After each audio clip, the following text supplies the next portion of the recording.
पे आपको सारे अकाउंट्स बनाने के लिए आते हैं, ठीक है। यहाँ पे हमें जर्नल एंट्री भी पास करनी है। देखो क्वेश्चन में लिखा है pass a single journal entry to give effect to the above, also prepare balance sheet of the new form. चलो क्या लिखा है, क्वेश्चन नंबर 28 पढ़ते हैं जरा।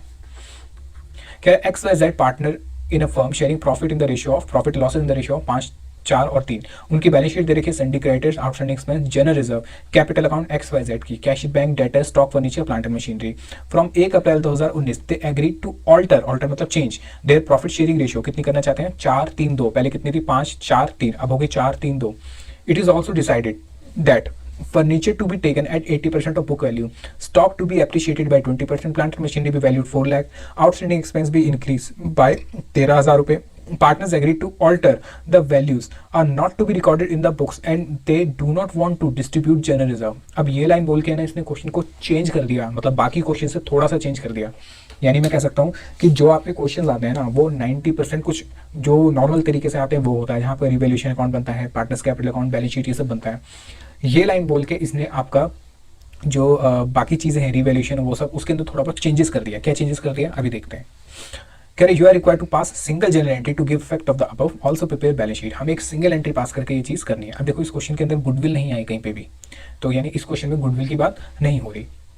तो अब इस क्वेश्चन को करना कैसे है, देखो सबसे पहले तो मैं आपको बता दूं इस क्वेश्चन के अंदर हुआ क्या है। एक तो बैलेंस शीट दे रखी है इनकी पुरानी वाली, ठीक है, इनकी रेशियो चेंज हो गई है और इनके जो एसेट्स और लायबिलिटीज है वो रिवैल्यू हो रहे हैं, यानी कुछ एसेट बढ़ रहे हैं, कुछ एसेट इनके कम हो रहे हैं। तो सबसे पहले तो मुझे यहाँ पे रिवैल्यूएशन अकाउंट बना देना है। आप जरा रिवैल्यूएशन अकाउंट बनाता हूँ, वैल्यूएशन अकाउंट। अगर आपको पता होगा रिवैल्यूएशन अकाउंट जो होता है वो आपका नॉमिनल अकाउंट होता है। नॉमिनल अकाउंट का मतलब होता है जहाँ पे खर्चे और इनकम्स आती हैं। तो आपके ये क्रेडिट साइड आपकी इनकम साइड होती है, यानी जहाँ आपको फायदा होता है, और डेबिट साइड आपका खर्चे वाली साइड होती है। ये अगर आपको पता हो तो, नहीं पता हो तो ध्यान रखना जितने भी खर्चे हैं सारे डेबिट साइड पे आएंगे, जितने भी इनकम है सब क्रेडिट साइड पे आएगी। यानी फायदा होगा क्रेडिट साइड पे, नुकसान होगा डेबिट साइड पे। आओ देखो सबसे पहले क्या लिखा है, furniture be taken at 80% of its value. इसका मतलब है जो फर्नीचर है वो अब 80% का हो गया है। इसका मतलब आज उसकी वैल्यू 80% रह गई है। अच्छा मैं इसके साथ साथ है ना बैलेंस शीट भी बना लेता हूँ ताकि थोड़ी आसानी रहे, क्योंकि उसने क्वेश्चन में बैलेंस शीट भी मांगी है। अभी टेढ़ी लाइन खींच गई।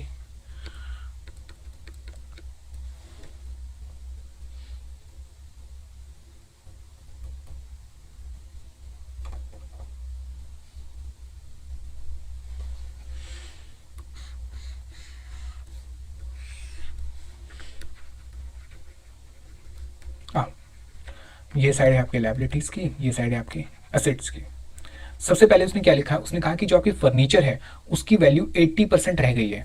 फर्नीचर की वैल्यू क्या रह गई है आपकी 80%। अच्छा ये लाइन एक बार देखना क्या कह रहा है, partners agree that alter value are not to be recorded in the books. यानी जो वैल्यू चेंज हो रही है ना उसको बुक्स पे रिकॉर्ड नहीं करना है। यानी कि इसका मतलब क्या हुआ, जो आपकी पुरानी वैल्यू है वही बुक्स में नजर आनी चाहिए। तब देखो फर्नीचर कितने का है, 60,000 का, लेकिन कह रहा है कि फर्नीचर अब कितने का रह गया है, 80% का। Furniture to be taken at 80% of its value, यानी फर्नीचर आज के दिन 80% का रह गया है। तो मैं सिंपल इसको ये कह सकता हूँ कि फर्नीचर आपका 20% से गिर गया है, फर्नीचर की वैल्यू 20% से कम हो गई है। तो 60,000 का 20% कितना होता है, 12,000 रुपये। तो बताओ मुझे नुकसान कितना हो गया, 12,000 रुपये। किस साइड आएगा बताओ, डेबिट साइड आएगा क्रेडिट साइड आएगा? सर डेबिट साइड ही आएगा, क्योंकि आपकी डेबिट साइड आएगा, क्योंकि आपकी क्या है, लॉस है टू फर्नीचर। कितने रुपए, 12,000 रुपए। अब बताओ फर्नीचर कितने का नजर आएगा यहाँ पे। उसने कहा था क्वेश्चन के अंदर कि भाई आपका जो फर्नीचर है या फिर जो भी एसेट है उसकी वैल्यू आपको चेंज नहीं करनी। तो फर्नीचर यहाँ कितने का नजर आएगा, जितना पहले का था, यानी कि 60,000 का ही नजर आएगा, क्योंकि मुझे वैल्यूज को चेंज नहीं करना है। देखो नॉर्मली क्वेश्चन में हमें वैल्यूज चेंज करनी होती है, कुछ भी नहीं कहता तो भी वैल्यूज हम चेंज करते थे, पर यहाँ पे उसने मना करा है। अच्छा मैं एक चीज़ और बता दूँ, ये वाला जो है ना आपका जो ये बन रहा है रिवैल्यूएशन अकाउंट, ये आपका वर्किंग नोट पे बन रहा है, ठीक है, ताकि मैं क्या निकाल सकूँ, रिवैल्यूएशन का प्रॉफिट या लॉस निकाल सकूँ। बात समझ आई? चलो आगे। Stock to be appreciated, appreciated मतलब बढ़ गया, कितने से बढ़ गया, 20%। स्टॉक कितने का देखो जरा, 3 लाख का। तो 3 लाख का 20% कितना होता है, 60,000। तो 60,000 का मुझे प्रॉफिट हो गया बाय स्टॉक, ठीक है। चलो उसके बाद प्लांट एंड मशीनरी भी valued at 4 lakh. Plant and machinery की वैल्यू 4 लाख 20,000 थी, लेकिन आज के दिन हमने देखा तो कितनी हो गई, 4 लाख, यानी 20,000 से गिर गई। तो गिर गई तो यहाँ पे नुकसान हो गया 20,000 रुपये टू प्लांट एंड मशीनरी। चलो आगे। आउटस्टैंडिंग एक्सपेंस भी इंक्रीज बाय 13,000। देखो आउटस्टैंडिंग एक्सपेंस हमारे कितने हैं 15,000, कह रहा बढ़ाने हैं 13,000 तक बढ़ाने हैं, ये 13,000 से बढ़ाने हैं। देखो बाय वर्ड लिखा है तो उसका मतलब यहाँ से और आगे बढ़ाने हैं, दैट मीन्स हमें कितने बढ़ाने हैं इसको 13,000 से बढ़ाने हैं। तो यानी कि मुझे 13,000 रुपये का नुकसान हो गया, क्योंकि अगर मेरा खर्चा बढ़ेगा तो मुझे नुकसान होगा टू आउटस्टैंडिंग एक्सपेंस। चलो तो मैं निकाल लूँ 60,000 माइनस 12,000 माइनस 20,000 माइनस 13,000, तो मुझे प्रॉफिट आ गया कितने का। देखो यहाँ पे मैं अभी कैपिटल अकाउंट नहीं लिखूंगा क्योंकि ये मेरा वर्किंग नोट का पार्ट है, मुझे सिर्फ प्रॉफिट या लॉस निकालना है। 15,000 रुपये का प्रॉफिट बचता है। बात बताओ समझ आई। चलो अब जो बैलेंस शीट में है वो एज इट इज उतर आएंगी सारी चीजें, क्यों, क्योंकि उसने कहा था बैलेंस शीट की वैल्यूज को चेंज नहीं करना। ठीक है, चल तो ये तो हम बाद में बनाते हैं। अब देखो होगा क्या, अगर मुझे बैलेंस शीट की वैल्यूज को चेंज नहीं करना, अगर मुझे बैलेंस शीट की वैल्यूज को चेंज नहीं करना और रीवैल्यूएशन का इफेक्ट भी देना है। बात समझ आई नहीं समझ आई। देखो सर नॉर्मली क्वेश्चन में क्या होता है कि जब भी रिवैल्यूएशन का क्वेश्चन आपको गिवन होता है तो जब भी आपकी वैल्यू कम या ज़्यादा होती है तो जो आपकी नेट वैल्यू बचती है यानी कम या ज़्यादा होकर जो रीवैल्यूड फिगर होती है वो आपकी बैलेंस शीट में आ जाती है। ऐसे आपने सीखा होगा, लेकिन इस क्वेश्चन में उसने पर्टिकुलरली स्पेसिफाई कर दिया कि आपको जो रिवैल्यूड वैल्यू है या फिर मैं कहूँ जो नई वैल्यू है उसको आपको बैलेंस शीट में बिल्कुल नहीं दिखाना है, यानी पुरानी वैल्यूज पे ही आपको दिखाना है। तो यहाँ मेरे सामने एक समस्या पैदा हो गई है कि भाई जो मुझे 15,000 का प्रॉफिट या लॉस हुआ है अब मैं उसका क्या करूँ। जो मेरे पास रिवैल्यूएशन की वजह से 15,000 का प्रॉफिट या लॉस हुआ है उसका मैं क्या करूँ। तो अगर क्वेश्चन में वो ऐसी बात कह देगा तो आपको इसको बिल्कुल गुडविल की तरह ही ट्रीट करना पड़ेगा। इसको आपको बिल्कुल गुडविल की तरह ही ट्रीट करना पड़ेगा। देखो बिल्कुल सिंपल है, गुडविल को आपको बुक्स में नहीं दिखाना। A26 कहता है गुडविल को आपको बुक्स में नहीं दिखाना। ठीक है, और साथ साथ इस क्वेश्चन में भी उसने क्या बोल दिया कि बाकी एसेट्स की वैल्यू जो चेंज हो रही है उसको भी बुक्स में नहीं दिखाना। तो एक तरह से ये आपको गुडविल की तरह ही ट्रीट करवा रहा है। बात समझ आई नहीं समझ आई तो आप मुझे व्हाट्सअप करिए।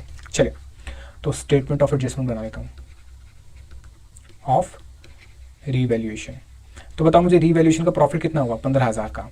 कितने पार्टनर हैं, दो ही पार्टनर हैं, ए और बी, नहीं जे और राउत है। हाँ एक्स और वाई, एक्स वाई जेड है, तीन पार्टनर है, एक्स वाई जेड। तो अगर ये 15,000 की अगर मैं बात करूं, ठीक है मैं यहाँ लिख देता हूँ प्रॉफिट 15,000 का। अगर ये रेशियो चेंज ना होती तो ये 15,000 इनकी पुरानी रेशियो में बढ़ते। पुरानी रेशियो क्या थी बताओ उनकी 5-3 5-4-3 5-4-3। यानी अगर ये 15,000 का जो प्रॉफिट हुआ है मुझे, अगर इनकी रेशियो चेंज ना होती तो ये 15,000 कैसे बढ़ते पुरानी रेशियो में। 5 × 4 9, 3 हो गए 12, 15,000 डिवाइड बाय 12 ये आएगा 1250 मल्टीप्लाई बाय 5। तो इसको मिलते 6250, इसको मिलते 5,000 रुपये, इसको मिलते 4,000 3,750। लेकिन अब प्रॉफिट रेशियो चेंज हो गई है जिस वजह से अब ये 15,000 न्यू रेशियो में बटेंगे। क्या है न्यू रेशियो 4-3-2, 15,000 4-3-2, 4-3-7-2 9,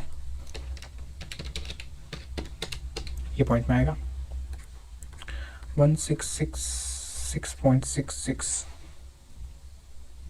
मल्टीप्लाई बाय 4 666 7 कर देते हैं 5,000 3333।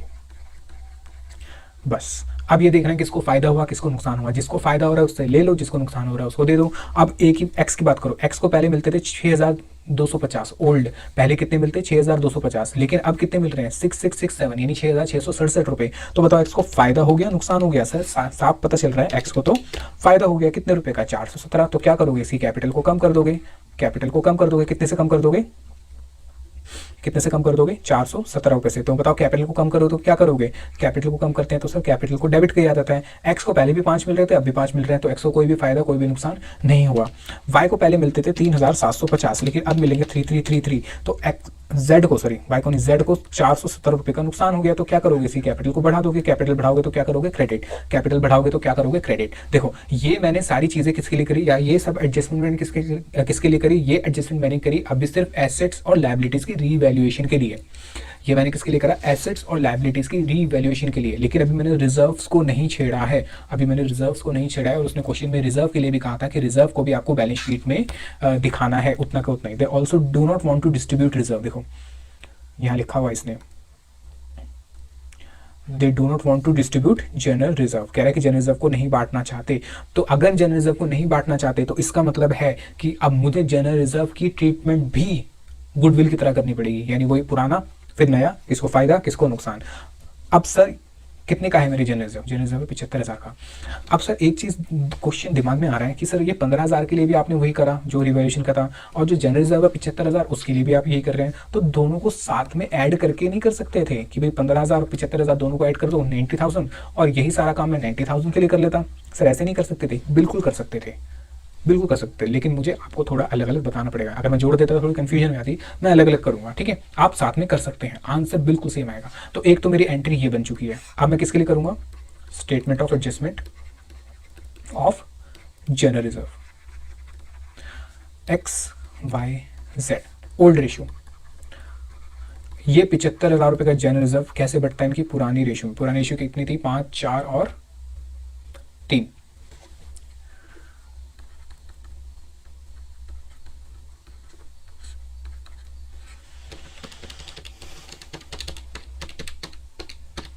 सिक्स टू 50 ये कटेगा इस पे, 31 यानी 31,250, 25,000,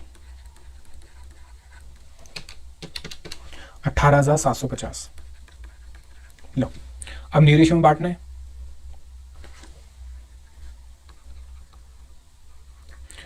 $75,000 मल्टीप्लाई बाय न्यू रेशियो कितनी थी, 4, 3, 2, हाँ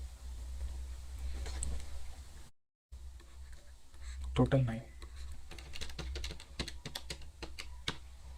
ये भी पॉइंट में आएगा। अगर मैं इसको ऐड करके करता तो कोई भी पॉइंट में नहीं आता। 3 मल्टीप्लाई बाय 4, 3 3 3 33,333, 25,000, 16,667। वही किसको फायदा हुआ किसको नुकसान हुआ।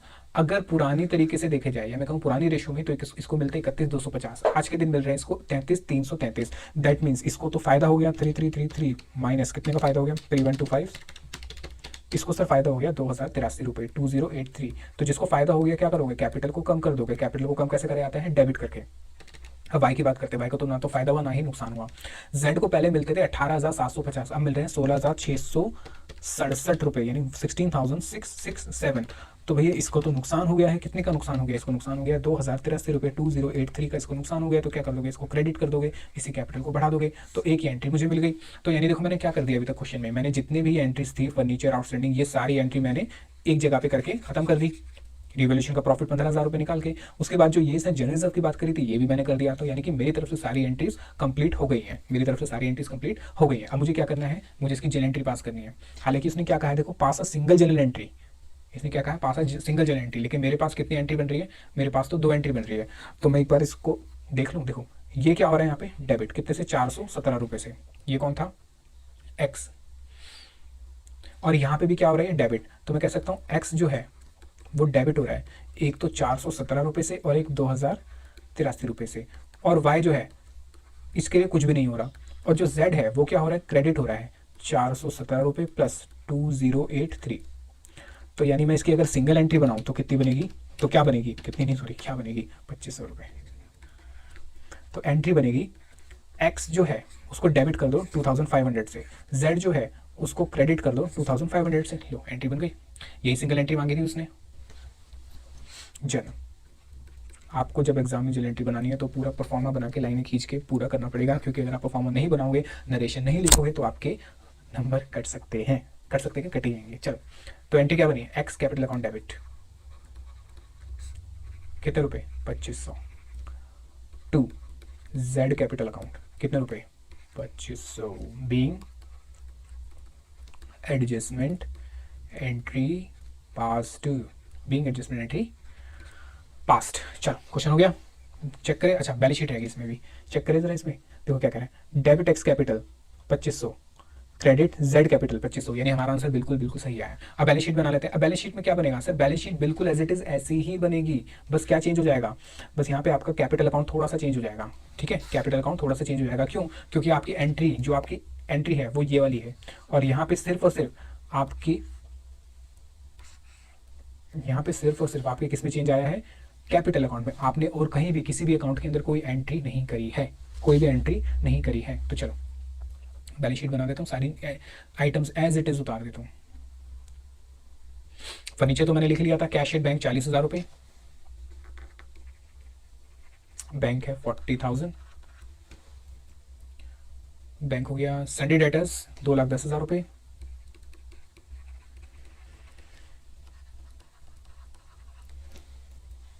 स्टॉक 3 लाख रुपए। याद रखना कोई भी वैल्यू को चेंज नहीं करना, तभी तो इतना झमेला करा हमने। फर्नीचर लिख लिया, plant and machinery, plant and machinery कितने की हमारी 4,20,000 की, क्योंकि जैसे बुक्स में वैल्यू है वही वैल्यू में हमें दिखाना है, तो इसका टोटल भी सेम ही आएगा 10,30,000। इस साइड पे आते हैं, यहाँ पे है संडे क्रेडिटर्स 40,000 रुपये,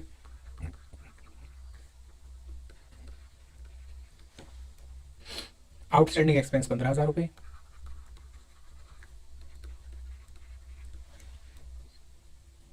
जनरल रिजर्व 75,000, कैपिटल XYZ। अब y की कैपिटल में तो कोई चेंज नहीं आया, क्यों, क्योंकि y को तो कोई फायदा और कोई नुकसान हुआ ही नहीं था, तो y की कैपिटल तो एज इट इज 3 लाख रुपए आएगी, क्योंकि हमने एंट्री के अंदर सिर्फ x और z लिखे हैं। देखो जरा, हमने जो एंट्री करी नेट एंट्री, उसमें हमने क्या करा, x को डेबिट कर दिया था 2500 रुपए से, ये नजर आ रहा है, एक्स कैपिटल अकाउंट डेबिट 2500, इसका मतलब एक्स की कैपिटल मैंने कम कर दी है 2500 रुपए से, और जेड की कैपिटल मैंने बढ़ा दी है कितने रुपए से, 2500 रुपए से।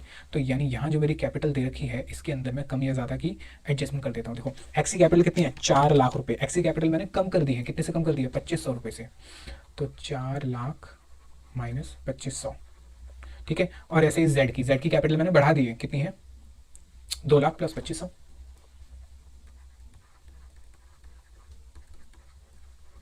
इनका टोटल आएगा 10 लाख रुपए, सॉरी 9 लाख रुपए, और बैलेंस शीट आपकी वही सेम की सेम। लो क्वेश्चन खत्म हो गया। बताओ था कुछ क्वेश्चन में, सिंपल क्वेश्चन था।